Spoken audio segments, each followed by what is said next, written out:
Hi, my name is Aaliyah Conlon. I'm going to be doing my news presentation on Steinhoff International. Steinhoff International is a South African international retail holding company that was founded by Bruno Steinhoff in 1964. It was dual listed in Germany. The deals mainly are in furniture and household goods, and they operate in Europe, Africa, Asia, the United States, Australia, and New Zealand. In 1997, Steinhoff acquired 35% of South Africa-based Gamma Gamma, preparing for a merger the following year. They then moved headquarters to South Africa in 1998, which was attracted by the low production costs. They went public on the Johannesburg Stock Exchange that same year. In 2005, Steinhoff invested $86 million to revive the UK's Homestyle Group, thus taking ownership of the company. In 2011, Steinhoff bought Conforama, Europe's second-largest retailer of home furnishings, with over 200 stores in France, Spain, Switzerland, Portugal, Luxembourg, Italy, and Croatia, spending $1.2 billion for the acquisition. In December 2015, Steinhoff International moved its primary listing to the Frankfurt Stock Exchange and founded a new Dutch holding company based in Amsterdam. The management remained in South Africa. In 2015, South African low-end retail investment and holding company Pepkor became a member of the Steinhoff International Group for $5.7 billion. In July 2016, UK discount retail chain Poundland accepted Steinhoff's takeover offer of $597 million, which was then increased by Steinhoff to $610 million in August of 2016.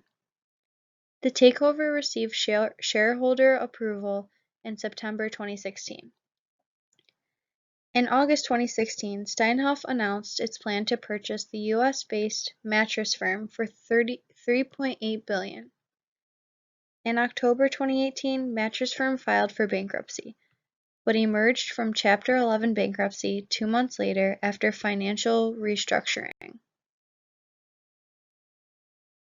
In 2017, CEO Markus Joost resigned after accounting irregularities were announced, and he is pictured on the right. The share price immediately plunged 66% and went on to fall by over 90% as it emerged that the company overstated profits and assets by as large as $12 billion. A $1.9 billion margin loan was provided to Steinhoff by a consortium of lenders, including Japanese bank Nomura and a range of U.S. institutions. Nomura confirmed that it had booked an unrealized loss of 14 billion yen, or $128 million in 2018 dollars. The loan itself. In November 2019, UK chains Benson's for Beds and Harveys and upholstery and bedding manufacturers Rayon were sold by Steinhoff to UK-based private equity group Alteri investors. They had been partially organized by Steinhoff's chairman, Christo Wise. So then emerged the Steinhoff International scandal. They overstated profits over a number of years, amounting to $7.4 billion. The investigation carried out by PwC found the firm recorded fictitious or irregular transactions totaling €6.5 billion. This occurred between 2009 and 2017 of the financial years.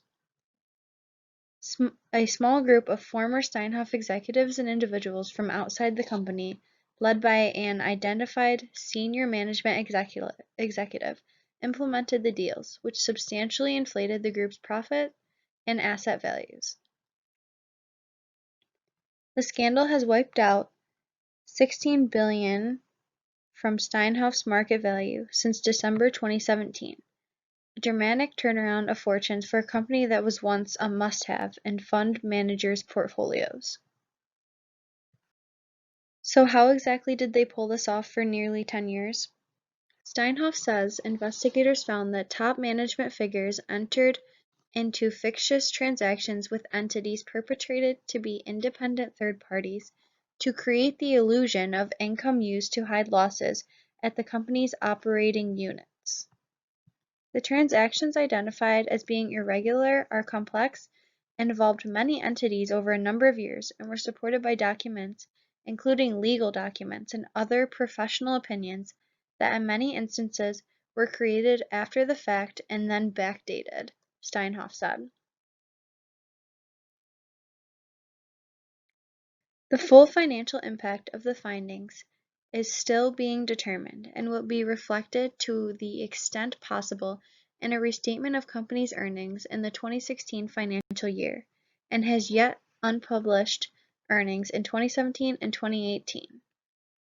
The company already wrote down the value of its assets by more than $12 billion after PwC provided a copy of its initial findings in June.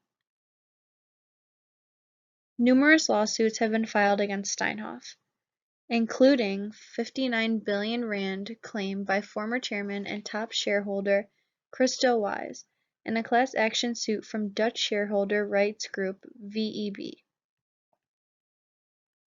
The state prosecutor in Oldenburg, Germany, has also been investigating the company for suspected accounting irregularities as early as 2015.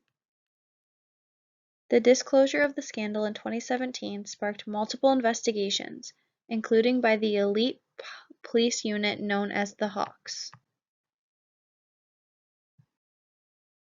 Steinhoff International has had several consequences as a result of this scandal. While it reduced losses by 70% compared to the €4 billion figure in 2017, Steinhoff warned that the reputational damage it had suffered in advisor and professional fees would weigh in on its performance in the upcoming years. These would compound a number of other factors dragging on net sales, including asset disposals, a weaker global economy, and increased competition, its CEO, Louis Dupuis, said in message from management in the 328-page 2018 annual report posted on their website. The company and group continue to work hard to recover from the consequences of the announcement of December 5, 2017. In Frankfurt, where it has a secondary listing, its shares fell more than 10% but have since regained some ground. South Africa's financial regulator fined Steinhoff International Holdings a record 53 million rand, which is about $3.6 million, for failing to properly disclose accounting problems, and is probing at least 10 individuals in connection with the late 2017 scandal. The Financial Sector Conduct Authority reduced the penalty from an initial 1.5 billion rand in light of the retailer's precarious financial position, according to Brandon Topham, Divisional Executive for Investigations and Enforcement. The FSCA is concerned that putting too much pressure on Steinhoff's balance sheet could result in several job losses. So where can Steinhoff International go from here? Steinhoff, under new management, is working to clean up its balance sheet after the fraud, blame one-off expenses, including professional fees of €117 million and impairments for its 2018 loss. The retailer had to repeatedly delay the release of its results for 2017 and 2018 as it waited for the outcome of an investigation by auditor PwC into the scandal, and for audits from external auditor Deloitte, which kept missing deadlines due to the complexity of this fraud case. In the 2018 reporting period, Steinhoff said sales were affected by asset disposals to shore up liquidity as well as tough trading conditions, with revenue from continuing operations up 3% to €12.8 billion. In September of 2019, they were fined $3.6 million for their previous scandal. And as of late 2020, market cap of $251 million. And that is it. Here is my works cited page. Thank you.